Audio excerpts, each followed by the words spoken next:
Hai,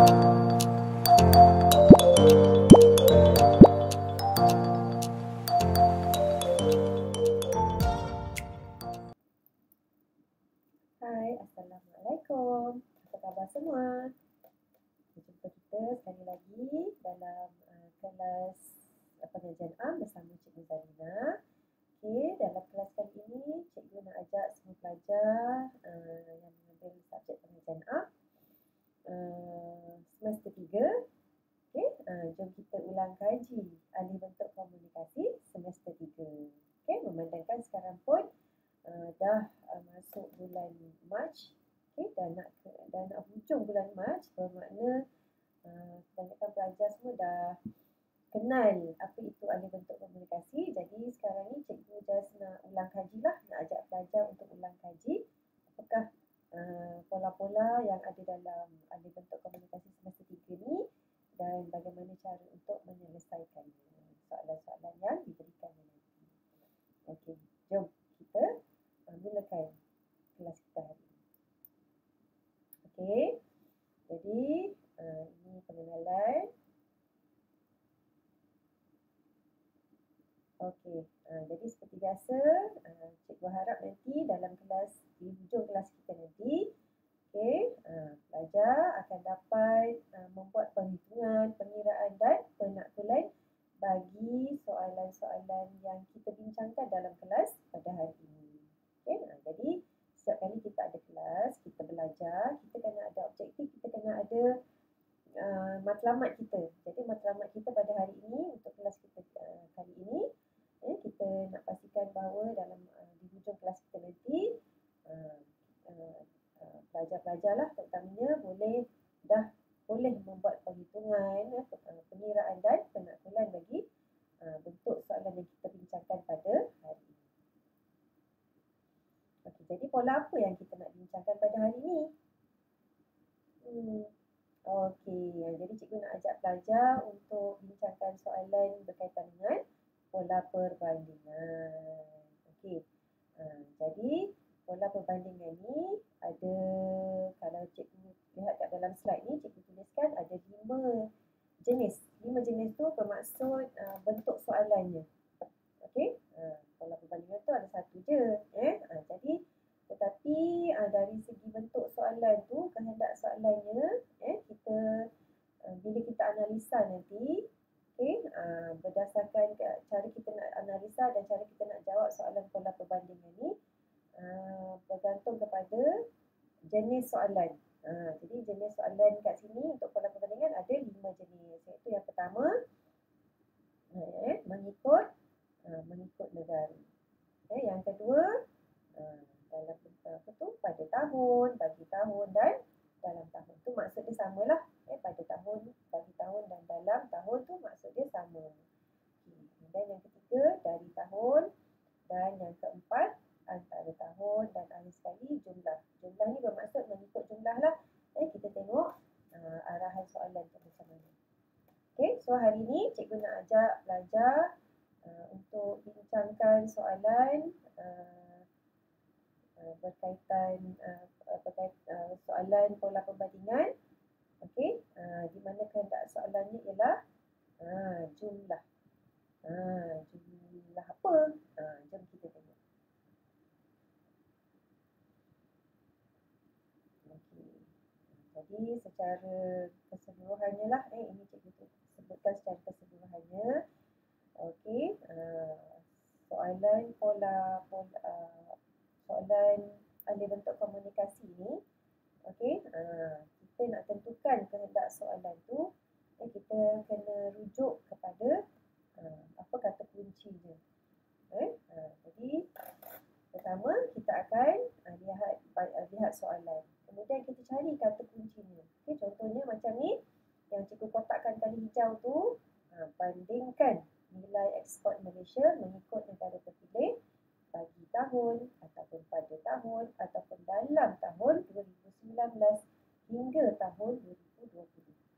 Okey, jadi kalau pelajar lihat kat dalam soalan tu, kehendak soalannya ada perkataan bandingkan. So bila ada bandingkan, automatik dia akan jadi pola perbandingan. Dan tadi cikgu sebut ada beberapa jenis pola perbandingan kan. So bila kita baca lagi, kita dapati ada kat sini bandingkan nilai ekspor Malaysia mengikut negara. Jadi kat dalam soalan ni, kehendak soalan ni dia suruh kita bandingkan mengikut negara yang terpilih bagi tahun 2019 hingga tahun 2020. Jadi kita kena bandingkan mengikut negara. Itu maksud dia. Ini contoh soalan lah. Kita belum lagi nak bincang soalan ni. Tapi ini contoh soalan. Okey. Jadi pola perbandingan ni keistimewaannya dia tidak semestinya ada dekat dalam pola perbandingan saja. Okey, dalam pola umum pun boleh juga ada pola perbandingan. Sebab dalam pola umum ni dia umum, kita tak tahu kita nak tulis pola perubahan ke pola perbandingan. Jadi dekat dalam pola umum pun kita akan masukkan satu pola perbandingan. Okay? Dan juga dalam pola luar biasa pun ada kemungkinan kita boleh juga masukkan pola perbandingan dekat dalam soalan yang berkaitan dengan pola luar biasa. Jadi pola perbandingan ni dia boleh berada dalam 3 jenis pola, iaitu dalam pola perbandingan, dalam pola umum pun dia boleh ada juga, dalam pola luar biasa pun dia boleh ada juga. Jadi kita tak semestinya ada dalam pola perbandingan saja. Keseluruhan pola, maksudnya pola umum dan pola luar biasa pun boleh ada juga. Cikgu lupa nak sebutkan. Jadi bentuk soalan ni, cikgu kategorikan dia sebagai format soalan ni sebagai format gabungan kerana bila kita baca soalan tu, ketiga-tiga bentuk pola ni, pola perbandingan, pola umum dan pola biasa, pola luar biasa. Bila kita baca soalan ni, kita dapati cuma ada satu kehendak soalan saja, iaitu kat sini kan. Jadi kat sini bandingkan. Kat sini pula tafsirkan. Hingga tahun 2010. Yang kat bawah ni pola luar biasa pula sumbangan Malaysia hingga tahun 2010. Maksudnya kehendak soalannya hanya satu. Tak ada yang lain. Itu yang dimaksudkan dengan format gabungan. So kalau macam ni kehendak soalannya, bermakna kita akan tulis jawapan tu 4 tambah 0 lah. Format gabungan 4 tambah 0. Okey. Macam mana nak tulis 4 tambah 0, nanti cikgu tunjukkan contoh jawapannya. Okey, seterusnya ada lagi satu format, iaitu format berasingan, di mana cikgu pernah jelaskan dulu format berasingan ini dia akan jadi 2 tambah 2. 2 tambah 2 tu macam mana? Jom kita tengok soalan ni. Okey. Kat sini soalan ni ialah soalan pola umum. Okey, seperti yang cikgu dah jelaskan tadi, dalam pola umum akan ada pola perbandingan. Jadi cikgu nak tunjukkan samalah di mana kedudukan pola perbandingan ni ada dalam pola umum, ada dalam pola perbandingan. Okey. Dan yang ini contoh soalan cikgu tunjukkan berdasarkan maklumat dalam carta di bawah, huraikan jumlah nilai pelaburan asing. Jumlah nilai pelaburan asing mengikut negara terpilih. Mengikut negara terpilih.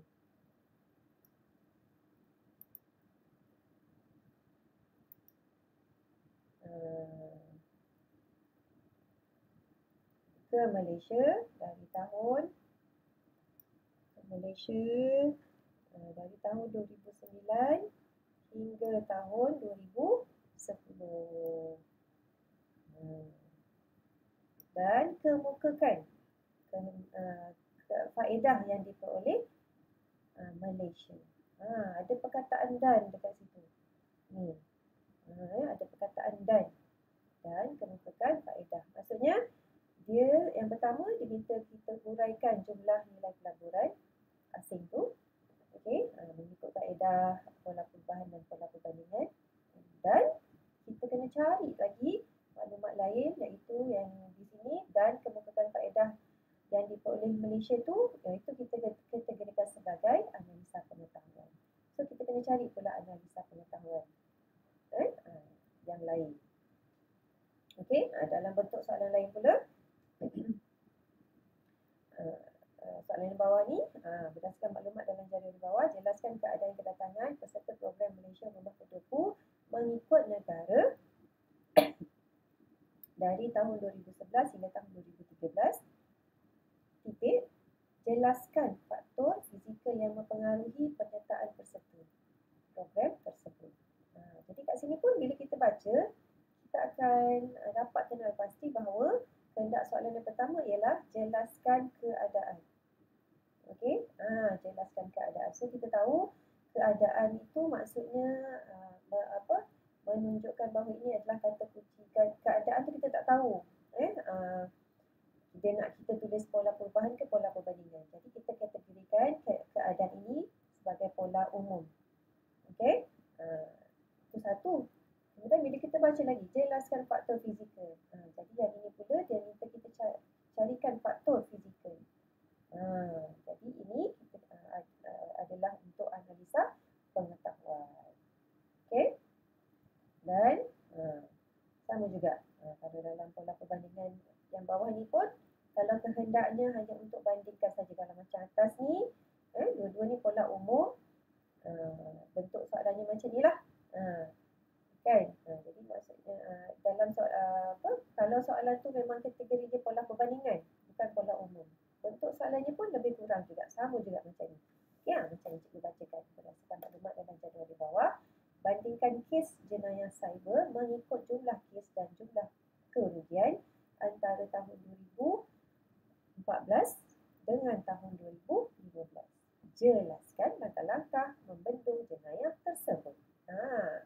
Okey, pun ada dua kehendak soalan. Yang pertama, dia minta bandingkan, dan yang kedua, dia minta kita carikan langkah-langkah. Juga ada dua kehendak soalan.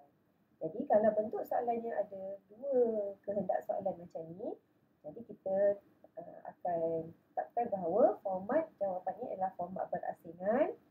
Okey, di mana kita akan buat dia 2 tambah 2, iaitu 2 ini ialah analisa data. Analisa data tu iaitu pola apa yang kita nak jawab. Pola perubahan ke pola perbandingan. Dan 2 lagi ialah analisa pengetahuan. Analisa pengetahuan tu macam ni lah. Kemukakan faedah, carikan faktor, berikan langkah, jelaskan langkah. Itu analisa pengetahuan. Macam yang kita jawab dekat dalam isi. Okey. Jadi saya harap pelajar jelas bahawa pola perbandingan ini boleh ada dalam soalan yang kata kuncinya bandingkan, dalam pola perbandingan. Dia boleh ada dalam pola umum, dan juga boleh ada dalam pola luar biasa. Okey, oleh itu pelajar memang perlu ingat, hafal dan dapat kenal pasti kata kunci bagi setiap jenis pola ini. Okey, dan juga kena tahu apakah bentuk analisa yang akan digunakan dalam setiap pola. Okey, tidak semestinya kalau pola perbandingan tu mesti ada dalam pola perbandingan sahaja. Dia juga boleh ada dalam pola umum dan juga boleh ada dalam pola luar biasa. Kenapa? Sebab kalau dekat masa kita nak analisa nanti, pola perbandingan bukan hanya ada dalam pola perbandingan kat sini, tetapi dia juga ada dekat dalam pola umum dan dia juga ada dalam pola luar biasa. Jadi perlu kenal pastilah apakah dia kehendak soalan ni. Okey? Okey, jadi setiap kali kita nak menyelesaikan soalan yang diberikan, cikgu nak ajak pelajar untuk gunakan langkah-langkah menganalisa data ini. Kita buat step by step, perlahan, tenang, supaya nanti kita boleh tulis jawapan pun dengan tenang. Alright. Slide yang seterusnya. Okey, jadi ini bentuk soalannya. Okey, so tadi cikgu nak tunjukkan semula supaya pelajar nanti tidak kelirulah macam mana nak tulis jawapan. Okey, jadi untuk pola perbandingan ini, okey, cikgu ulang semula. Bagi soalan ini, kalau pelajar lihat, okey, kita baca soalan bersama-sama sebab langkah pertama ialah kita kena baca soalan dahulu, kan? Okey, berdasarkan maklumat dalam jadual di atas, uraikan jumlah nilai import Malaysia mengikut negara terpilih dari tahun 2008 hingga tahun 2010. Jadi dekat sini tak ada pun perkataan perbandingan. Jadi kenapa cikgu nak ajak pelajar untuk banding? Sebab kat dalam soalan ni tak ada mana-mana kata kunci yang menunjukkan kita nak buat pola perubahan atau pola perbandingan. Jadi yang ada cuma perkataan huraikan. Jadi bila kata kuncinya tu huraikan, bermakna dia terlalu umum. Jadi kita kategorikan soalan ni sebagai soalan pola umum. Dan dalam seperti yang kita tahu, dalam pola umum dia ada dua pola, iaitu pola perubahan dan pola perbandingan. Jadi untuk memudahkan nanti kita nak tulis jawapan dan kita nak cari jawapan, kita tuliskan dulu, kita plan dulu kat dalam jawapan kita nanti, dalam penulisan jawapan kita nanti, kita plan dulu kita nak tulis apa. So, seperti biasa mestilah ada intro. Lepas tu dalam perenggan pertama kita akan buat pola perubahan, perenggan dua pun pola perubahan, perenggan ketiga pun pola perubahan, dan perenggan keempat barulah kita tulis pola perbandingan kategori jumlah, jenis jumlah. Okay? Dan yang akhir nanti baru kita buat rumusan. So bila kita dah plan macam ni, barulah kita senang nak selesaikan soalan ni. Sebab apa? Sebab kita tahu nanti pola perubahan kita akan buat 3. And then pola perbandingan kita cari 1 je. Macam tu. Alright.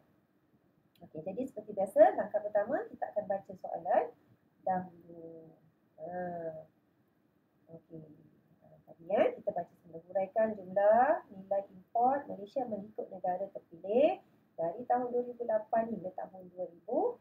Okay, kita dah baca soalan. Dah baca soalan. Kena baca soalan banyak-banyak kali supaya faham apa kehendak soalan. Kemudian langkah kedua, kita kena pasti kehendak soalan dan kita cari kata kunci. Ini cikgu tegaskan semula lah. Tadi cikgu dah terangkan secara umum, kali cikgu nak tegaskan semula untuk soalan ini. Okey, dia kata tadi kena pasti kehendak soalan dan cari kata kunci. Okay, seperti yang cikgu dah sebutkan awal tadi, dalam soalan ini kita tak jumpa kata kunci. Kita cuma yang cikgu highlightkan kat situ, huraikan jumlah nilai import. Okey. Jadi perkataan huraikan tu dia tak bagi tahu nak buat pola perubahan ke nak buat pola perbandingan. Jadi kita kategorikan soalan ini sebagai pola umum. So dalam pola umum kita tahu akan ada pola perubahan dan pola perbandingan. Jadi seperti yang kita dah rancang tadi, kita nak cari 3 pola perubahan dan 1 pola perbandingan. Alright. Seterusnya, langkah ketiga, kita nak fahamkan data dalam jadual pula. Kita dah baca soalan, kita dah kena pasti kehendak soalan. So, sekarang kita nak fahamkan data dalam jadual. So, jom kita tengok jadual ni. Okey, kalau dilihat dekat dalam jadual ini, kita akan dapati bahawa terdapat 2 ruangan jumlah. Yang pertama dekat sini, dan yang kedua dekat bawah. Pertama tu dekat kiri, dekat atas sebelah kanan, di kanan. Kemudian yang satu lagi dekat bawah. Bawah tu. Okey, jadi yang mana satu jumlah kita nak tengok? Kadang-kadang pelajar pun keliru kan. Ada 2 jumlah ni, nak pilih mana satu? Jadi kita akan rujuk semula kehendak soalan tadi. Okey, dekat dalam kehendak soalan tadi, dia kata jumlah nilai import Malaysia mengikut negara. Okey, jadi kita terus. Okey, dekat sini kita dah kena pasti dalam jadual ni dia ada 2 jumlah. Jadi maksudnya kita dah faham lah. Sebab kehendak soalan tadi, sebab langkah seterusnya faham data dalam jadual. Okey, jadi kita fahamkan. Okey, kat dalam jadual ni ada 2 jumlah. Jumlah sebelah kanan dan jumlah sebelah bawah, dan ada kategori nama negara, dan kat tengah-tengah tu nilai-nilainya. Okey. So sekarang barulah kita nak analisa. Kita analisa data dalam jadual mengikut jenis pola dari kata kunci yang dalam soalan. Okey, pola umum, dan sekarang kita nak cari maklumat untuk pola perbandingan. Pola perubahan tu kita abaikan sebab sekarang kita nak bincang tentang pola perbandingan. Okey, satu kan? Pola perbandingan satu. So, sekarang barulah sampai masanya kita nak menganalisa pola perbandingan. Okey. So, langkah pertama kita tengok huraikan jumlah nilai import. Okey, dalam soalan ada perkataan jumlah nilai import. Bermakna kita akan lihat maklumat di ruangan jumlah. Jumlah sebelah mana? Jumlah sebelah kanan ke jumlah sebelah bawah? Yang mana satu. Jadi, bila keluar persoalan jumlah yang mana satu ni, sebelah kanan ke sebelah bawah? Kita tengok dekat dalam soalan lagi. Mengikut negara. Yang cikgu dah colourkan warna purple tu. Mengikut negara. Jadi negaranya dekat sini kan, yang ada negara China, Amerika, Jepun, Singapura dan Thailand. Mengikut negara. So daripada mengikut negara tu, kita akan lihat dia secara melintang. Maknanya kita akan gunakan jumlah di sebelah kanan ini. Kita dah tentu tadi. Okey? Kita tak gunakan jumlah dekat sebelah bawah. Kalau kita gunakan jumlah sebelah bawah, bermakna kita akan menganalisanya mengikut tahun. Yang ini. Kalau kita gunakan jumlah sebelah bawah, bermakna kita akan menganalisa soalan ini mengikut tahun, bukan mengikut negara. Okey, harap pelajar faham.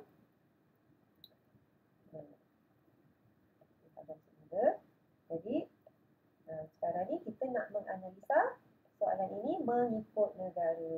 Jadi, kita akan tengok, gunakan data daripada jumlah di sebelah kanan. Okey, daripada negara tu, kita tengok jumlah dia ni sampai kat sebelah kanan. Jadi itulah data yang kita akan gunakan untuk kita analisa dalam jawapan kita nanti. Okey, jadi sekarang kita nak menganalisa. So kita tahulah data yang kita nak ambil tu kat mana. So kita nak analisa. Jadi kita tahu pola perbandingan, analisa, cara nak menganalisanya adalah kita akan cari data yang paling tinggi dan yang paling rendah, ataupun yang paling banyak dan paling sikit. Jadi kat sini cikgu dah tuliskan jawapannya. Yang dalam jumlah tu, yang sebelah kanan tu, okay, negara China mempunyai jumlah nilai import yang paling tinggi, okay, dan negara Thailand pula jumlah nilai importnya yang paling rendah. So biasanya cikgu akan minta pelajar cikgu tuliskan huruf T dan huruf A. T tinggi, A rendah. Tuliskan kat sebelah nombor tu, supaya kita dapat kenal pasti dia. Alright, sudah adalah jawapannya. Senang, tak payah kira-kira kat sini. Alright, seterusnya.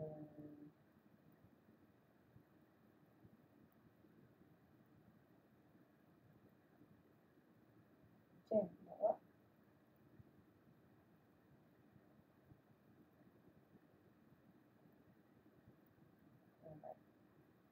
Okey, seterusnya jom kita tulis jawapan mengikut format pola.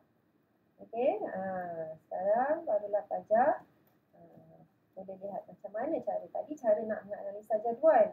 Sekarang macam mana pula kita nak tulis jawapan kita. So, cikgu sentiasa galakkan pelajar untuk rancang penulisan jawapan anda. Okey, apa maksud rancang penulisan tu? Okey, setiap kali sebelum kita mula menulis, sebelum kita sebaik saja dah tahu apakah dia pola yang kita nak jawab. Okey.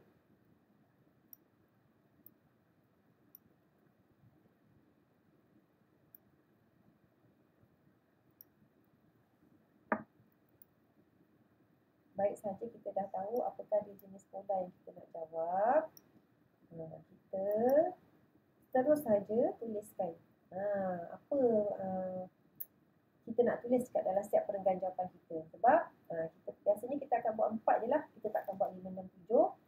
Sebab kita nak jimatkan masa, nak tulis esei lagi nanti 2, dalam semester 3 ada 2 esei. Jadi kita akan gunakan 4 ni dan kita akan jawab betul-betul. Jadi kita plan intro, rumusan ke akhir. Jadi intro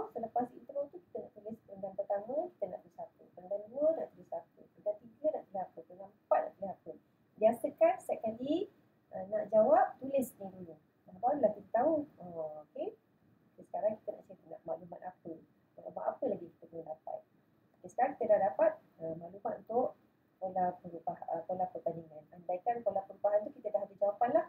Jadi sekarang cikgu nak tunjukkan macam mana nak tulis pola perbandingan untuk jumlah ni dalam perenggan yang keempat. Okey, jadi sekarang cikgu nak tunjukkan kalau pola perbandingan format gabungan, macam mana cara nak tulis. Okey. Okey, ini contoh penulisan pola perbandingan format gabungan. Okey.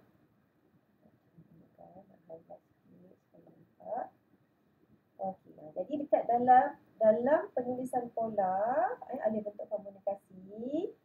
Ayat pertama sama juga macam esei. Ayat pertama sangat memainkan peranan. Okey, dia ialah idea, kita kategorikan sebagai idea. Dia juga ada idea, dia juga ada huraian.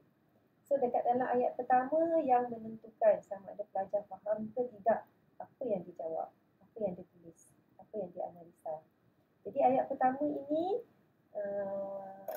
untuk analisa data ni, dia ada 4 perkara yang perlu diberi perhatian. Okey, jadi kita baca dulu, lepas tu kita tengok, kita kena pasti apa yang perlu ada. Okey, jumlah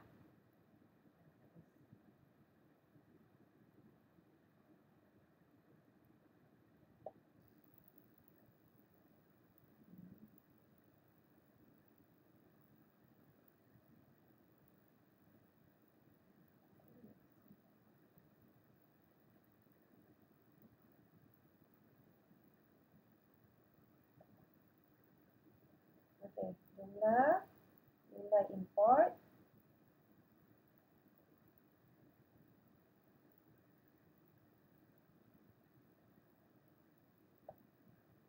jumlah nilai import tertinggi dari tahun 2008 hingga tahun 2010 ialah dari negara China, manakala nilai import terendah ialah dari negara Thailand. Itu ayat idea. Okey, jadi dekat sini cikgu nak tunjukkan okey. Kat sini cikgu nak tunjukkan jumlah nilai import tertinggi dari tahun 2008 hingga tahun 2010. Ini ialah ayat idea. Okey. Yang perkara yang sangat penting kat sini, dekat dalam ayat idea mesti ada 4 perkara. Apa 4 perkara tu? Yang pertama, mesti ada isu lah yang kita bincangkan. Macam kita nak masuk rumah, kan? Assalamualaikum, saya datang ni nak apa? Kan? Nak apa tu? Okey, jadi yang pertama mesti ada isu. Okey, apa yang dibincangkan dalam soalan. Kemudian yang kedua, kalau ini cikgu tulis mengikut urutan kat sini lah. Tertinggi, terendah ni kita kategorikan sebagai pola. Pola apa? Polanya. And then yang ketiga, tempoh. Mesti ada tempoh dari bila sampai bila tu. Dalam soalan tu ada tempoh, salin dia tulis kat sini. And then siapa yang terlibat dalam kat sini kan? Perkara dia. Okey, nama negara tu. Okey, nama negara. Kalau negara lah. Kalau sektor, kita tulis sektor lah. Kalau depends lah apa yang dibincangkan dalam soalan. Okey, apa yang dibincangkan dalam soalan. Okey, jadi nampak kat situ ada 4. Ada 4. Dan kalau pola perbandingan, biasanya kita akan gunakan perkataan manakala. Menunjukkan bahawa kita sedang membandingkan dua perkara, tertinggi manakala terendah. Jadi itu ciri-ciri pola perbandingan. Okey, jadi ini kalau soalan dia isu dia adalah tentang jumlah nilai import tadi kan, dekat dalam soalan kan dia kata huraikan jumlah nilai import. Jadi dia nak kita carikan jumlah nilai import tu. Katalah dalam soalan tu dia kata sumbangan sektor perniagaan. Jadi kita tulislah kat sini sumbangan sektor perniagaan tertinggi dari tahun bila sampai bila. Macam tu. Okey. Jadi pastikan setiap kali buat ayat idea, tak kira lah untuk pola perbandingan ke, pola perubahan ke, mesti ada 4 perkara. Dan kalau pola perbandingan, biasanya kita akan letakkan perkataan manakala kat situ. Tapi secara umumnya untuk semua jenis pola, pastikan mesti ada 4 perkara ini, iaitu isu, pola, tempoh dan nama negara ataupun sektor yang sedang dibincangkan. Okey? Jadi perkara ini kalau tak ada salah satu ni boleh menyebabkan idea anda tidak diterima. So bila tak terima idea, yang lain pun tak dapatlah markah. So jadilah TR, tidak relevan. Okey? Jadi pastikan. Okay, kaedah penyusunan ayat dekat dalam ayat idea ni tak ada, maksudnya tak ada format yang spesifik. Okey, jadi pelajar boleh sahaja nak tulis macam mana pun susunan ayatnya. Yang penting boleh difahami bila dibaca, dan ada 4 perkara yang cikgu nyatakan kat situ. Cikgu dah highlightkan tu. 4 perkara ni ada, maka bolehlah barulah idea kamu diterima. Faham Contohnya nama negara China. Kenalah letak nama negara China tu sebab dia tadi yang paling tinggi. Kalau kamu letak nama Amerika Syarikat, dah tak relevan lah sebab salah. Macam tu. Yang betul lah. Jangan yang salah pula letaknya. Tempoh pun sama. Mestilah tempoh tu sama macam dalam soalan. Kalau kamu letak tahun 2018, dia akan jadi salah. Jadi, walaupun ada tapi salah, tetap tidak akan diterima. Pastikan betul. Okey, itu syarat-syarat untuk menulis ayat idea. Kalau pola perbandingan, mesti ada mana, color. Dan isunya rujuk kepada soalan. Isu dan tempoh tu rujuk pada soalan. Apa hendak soalan tadi. Okey, itu cara nak tulis ayat idea. Sangat penting, sangat penting, dan pelajar perlu beri perhatian masa tulis ayat idea. Okey, seterusnya sekarang kita nak buat huraian data. Okey, huraian ni kita sebut sebagai huraian data. Okey, huraian data yang ni sebagai bukti sampailah juta yang akhir tu. Itu kita sebut sebagai huraian data. Kalau yang color purple bawah ni, hal ini disebabkan, kita sebut sebagai analisa pengetahuan. Kalau pola gabung, huraian data dan analisa pengetahuan kita gabungkan dalam satu perenggan. So dia akan jadi panjang sikit lah macam ni. Tak kisah. Yang penting ada je dua data tu. HD ni huraian data dan juga analisa pengetahuan mesti ada dalam satu perenggan. Ini kalau format gabung. Alright. So, cikgu nak tunjukkan huraian data ni macam mana cara nak tulis. Yang boleh membantu pelajar dapat markah, sebab kadang-kadang pelajar hilang markah kat sini. Okay, apa yang perlu diberi perhatian? Dalam pola perbandingan, cara tulis huraian data berbeza berbanding dengan pola perubahan. Kalau pola perubahan dia meningkat menurun, tidak konsisten. Tapi kalau pola perbandingan dia tinggi rendah. Jadi macam mana cara kita nak analisa dia? Okey, jom kita tengok contoh cikgu bagi ni. Okey, sebagai bukti, kita gunakan sebagai bukti. Sebab data tu memang dah ada dalam jadual. Jadi kita sebutkan dia sebagai bukti. Nilai import tertinggi dari negara China ialah sebanyak berapa? Yang ini salin daripada dalam soalan. Jangan salah. And then unit mesti tulis. Kalau macam ni RM kat depan, juta kat belakang kan? Mesti tulis RM juta. Okey? Jangan tak tulis. Kalau tulis nombor je, nombor betul tapi tak ada unit, dikira salah. Boleh hilang markah dekat huraian data ni. Sebab apa? Sebab kita tak tahu 182 ni apa.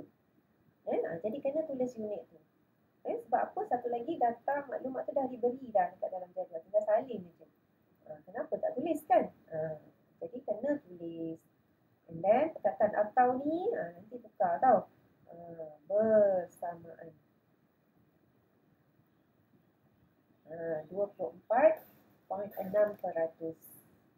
Sebanyak RM 182,522 juta bersamaan 24.68% daripada jumlah keseluruhan. Okey. Nanti pelajar tanya cikgu, 24.6% tu dapat dari mana? Okey, 24.6% ni kita carikan. Cikgu buka balik soalan dia. Sekejap.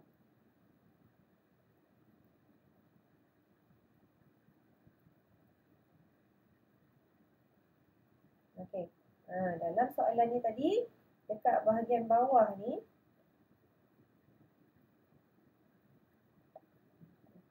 dekat bahagian bawah ni, ada nombor tu, 741,776. Itu ialah jumlah keseluruhan daripada sini kan.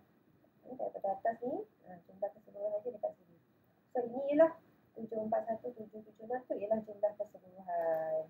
So, tadi kita dah kira 1, 8, 2, 5, apa tadi? 5, 4, 4 kan? Lepas tu, kita nak kirakan, nak dapat 24.6 kan? Bahagi dengan 7, 4, satu apa tadi lupa? Oh, salah, 522. 741, 776.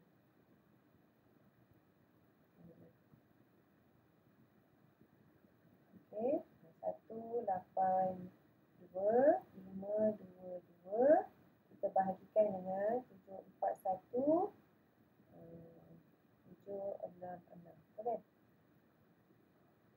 776, 741, 776.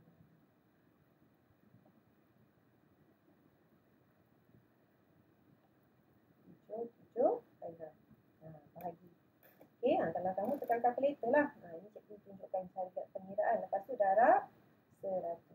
Nanti akan dapat 24.6%. Nanti cara nak kira 100 daripada jumlah keseluruhan. Okey, kalau yang ini apa tu? Negara Thailand, nilai dia berapa? 78894. 78894 bahagi dengan masih lagi jumlah keseluruhan yang sama, 776 darabkan dengan 100. Ini tadi untuk China, 100 untuk China, ini 100 untuk Thailand.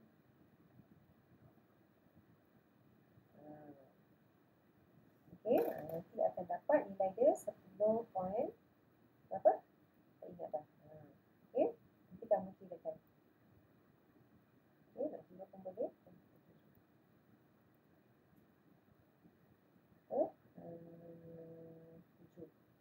7, 8, 8, 9, 4 bahagi 7, 4, 7, 7, 6 darab 100. Salah kira ni. 7, 8, 8, 9, 4 bahagi 7, 4, 1, 7, 7, 6 darab 100. Dapatlah 10.6.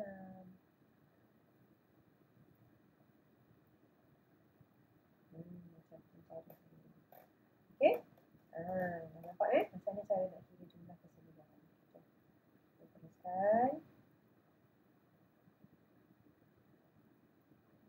Okey, jadi ciri-ciri huraian data bagi pola perbandingan, di mana kita nyatakan kat sini sebagai bukti ni. Nilai import tertinggi dari negara China ialah sebanyak berapa RM juta bersamaan dengan berapa peratus daripada jumlah keseluruhan.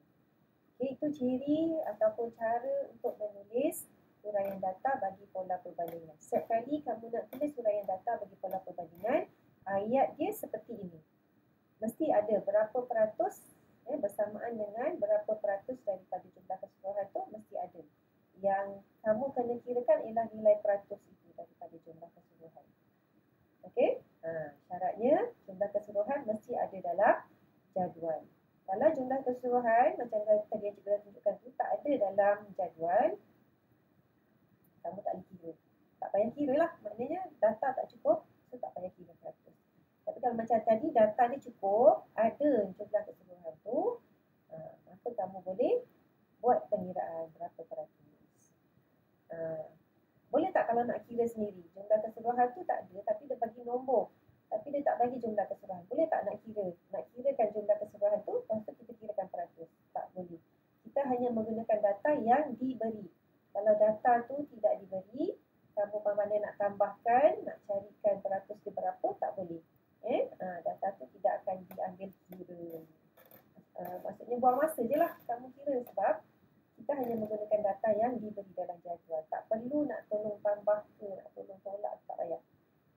yang ada sahaja kita gunakan data.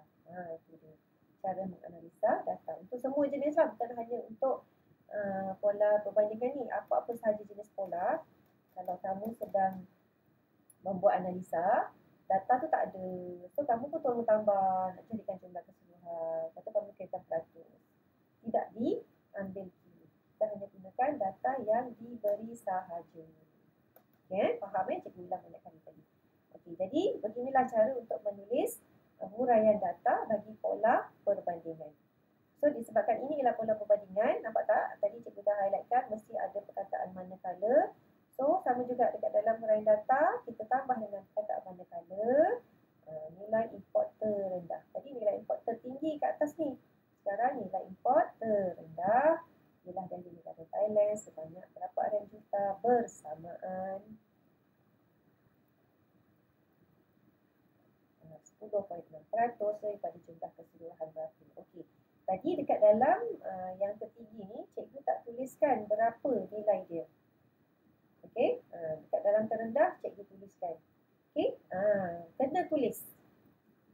Sama ada kamu nak tulis dekat dalam tertinggi tu, jumlah keseluruhan berapa RM, ataupun kamu nak tulis dekat salah satu. Tak nak tulis dekat tertinggi, kat atas ni tak tulis, tapi kat bawah kamu tulis. Tapi salah satu mesti ada. Kalau nak tulis kat dua-dua pun boleh. Tapi ini cikgu tunjukkan, dekat atas tadi cikgu tak tuliskan berapa. So kat bawah ni cikgu tuliskan nilai keseluruhan dia berapa. Okey? Faham tak? Syaratnya dekat dalam satu perenggan tu, dekat mana-mana yang tertinggi atau terendah, mesti kita nyatakan jumlah keseluruhan dia berapa. Kalau tak nanti orang baca, kalau kamu tulis sampai sini je kan, sampai jumlah keseluruhan kat sini. Jumlah keseluruhan tu berapa? Orang tu tak pandai baca jadual. Kamu je yang pandai baca.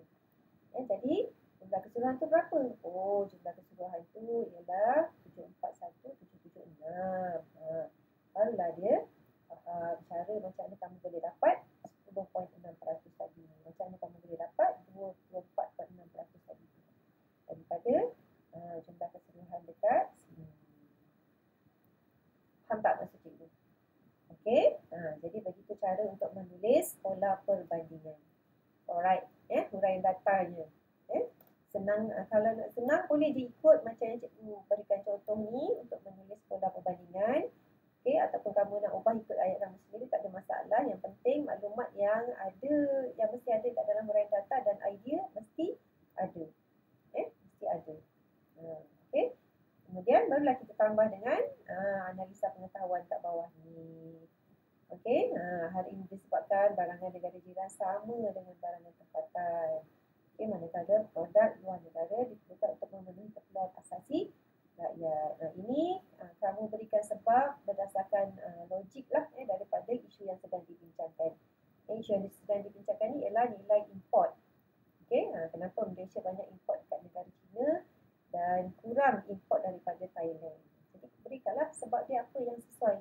Apa-apa sahaja yang berkaitan dengan nilai import, dengan barang-barang import Malaysia dari China dan Thailand. Okey, so yang cikgu bagi contohlah negara jiran Thailand, daripada negara luar negara tu China. Okey, ini cara untuk menulis pola perbandingan format gabung, di mana analisa data dan analisa huraian data dan huraian analisa pengetahuan digabungkan. Okey, so bila kita tengok nanti dalam penulisan jawapan kita secara keseluruhan, ini kedudukan pola perbandingan tadi, jumlah nilai import pola perbandingan tadi tu dekat dalam perenggan yang keempat, dan kemudian diikuti dengan kesimpulan ataupun rumusan akhir sekali tu. Kedudukan dia dekat sinilah. Okey. Seterusnya, kalau kehendak soalan tu ialah format berasingan. Okey, so cikgu tambahkan sikit, ubah sikit soalan ni. Kalau kehendak soalan tu ialah format berasingan. Tadi format gabung, dia tak ada minta lain, dia cuma minta analisa data. Tapi kalau format berasingan, katakanlah dalam soalan tu ditambah dan kesan pengurangan import terhadap negara. Okey, analisa data tadi kita dah pandai buat dah. Sekarang kita nak kena tambah dengan yang ini. Yang ni. Kesan pengurangan import terhadap negara. So, cara penulisan analisa data tadi sama juga. Tak ada perubahan. dengan jawapan kita yang berbeza. Okey, di mana selepas pendahuluan atau intro, dia ada pola perenggan 1 pola perubahan, perenggan 2 pola perbandingan, perenggan ketiga kita akan tulis kesan. Sebab tadi kehendak soalan dia minta kesan. Okey, dan perenggan keempat kita tulis kesan.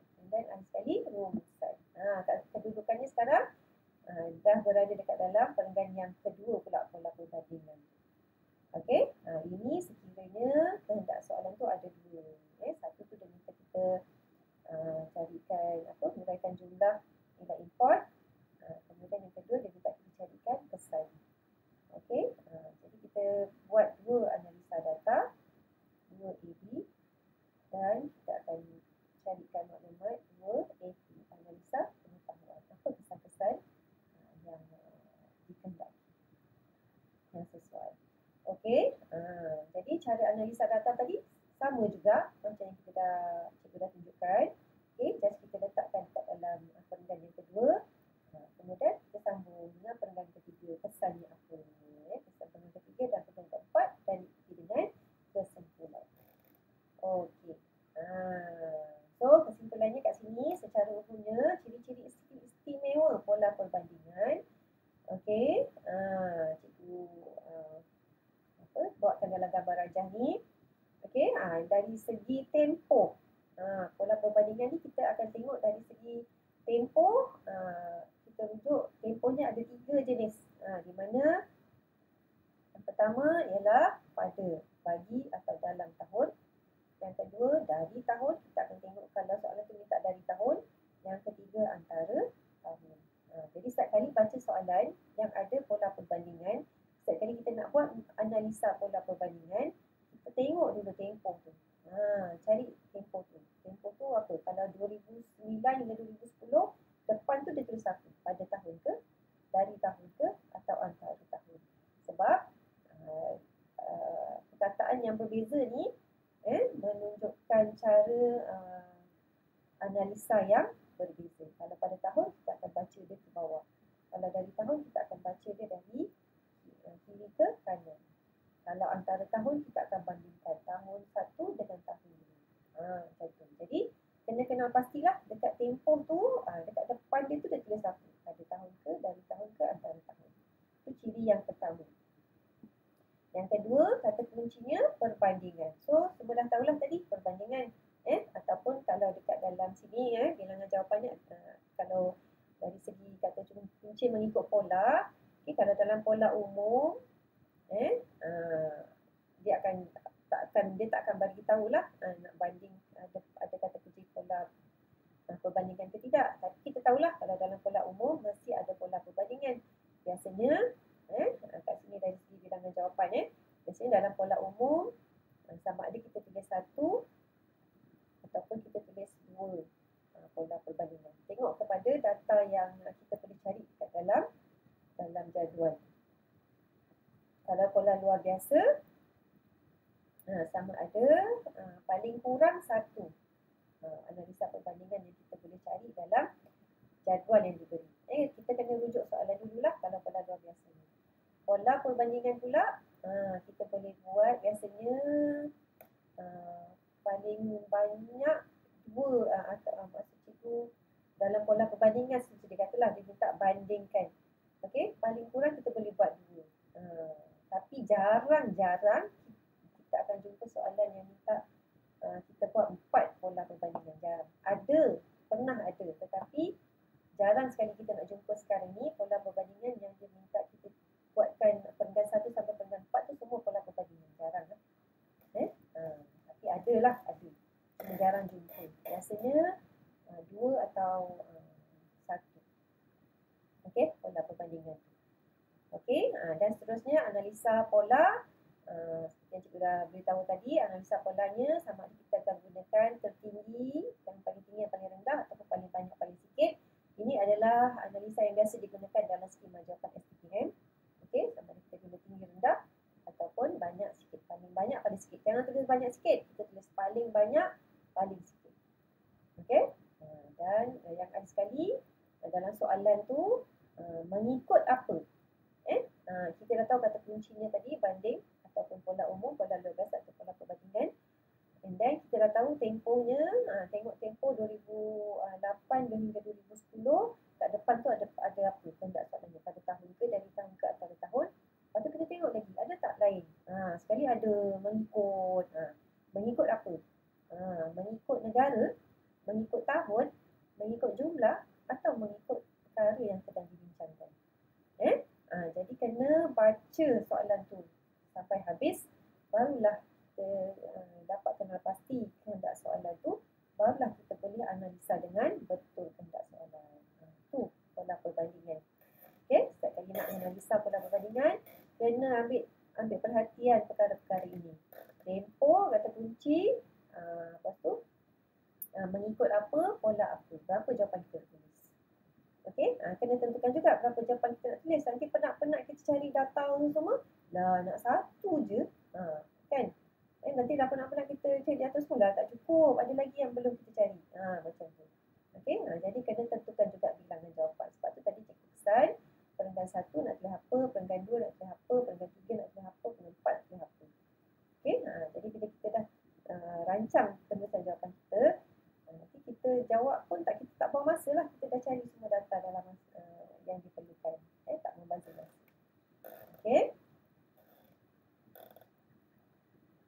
Okey, jadi itu saja kelas kita untuk hari ini. Cikgu harap semua pelajar, cikgu dapat bantu pelajar untuk faham apa itu pola perbandingan, dan macam mana cara nak tulis jawapannya, macam mana cara untuk menganalisa bagi soalan yang minta kita carikan jumlah, kategori jumlah dekat dalam jadual bagi pola perbandingan.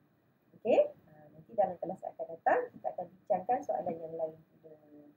Okey, itu saja untuk hari ini. Jumpa lagi.